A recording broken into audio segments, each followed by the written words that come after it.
we're hearing stats. Auto theft, we're one of the highest in the country in terms of auto theft. We're seeing a continuation of legislation that says, oh, we're going to reduce felonies to misdemeanors. We're going to reduce misdemeanors to petty offenses, even within fentanyl. 1 gram, you've got to have more than 1 gram 4 times before you're even looking at some sort of a drug felony 4. So there's all these issues that are going on, and with legislation, with policy, and all this is impacting the public. So how do you both work with law enforcement on the crime prevention side? What can you do there to help Coloradans and provide relief so that Colorado doesn't keep producing more victims? So before I came here, we met with some law enforcement officers over at the hotel next door and listened and heard their stories. And I just kept saying, how do we fix it? What do you think? Like, what do you need to do your job? And they gave me an earful, which is good. I wanted that. But most of all, they want leaders who will respect them and support them and give them the tools and resources to actually do their job.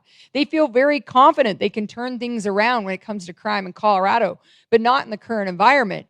If you think about what happened in just 4 years in Colorado, all these terrible stats, number 1 in auto thefts, well, that's because they made it a misdemeanor to steal an auto under $2,000. And who does that hurt? That hurts the mom living in downtown Denver who has to get to work and daycare. When she gets her car stolen, it's not like she can go to the rental car company, everything's great, and she gets her new car within a couple weeks. It doesn't make any sense. This is Polis's problem and the legislature's problem.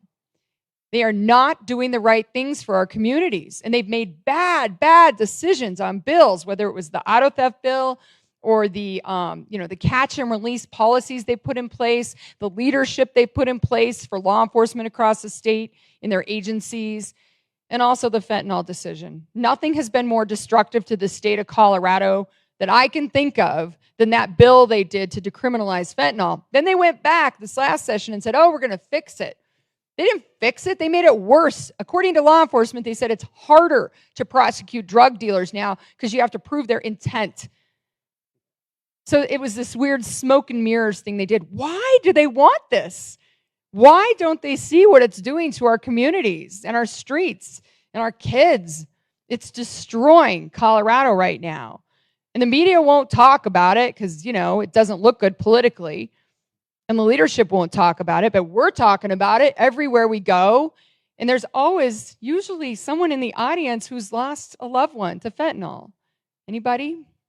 Yeah. There you go. It's devastating. So we're fighting for you, and we're going to be a voice for you and your family. And we're going to tell the stories of the kids and the loved ones that have lost their lives to fentanyl because it's affecting everybody.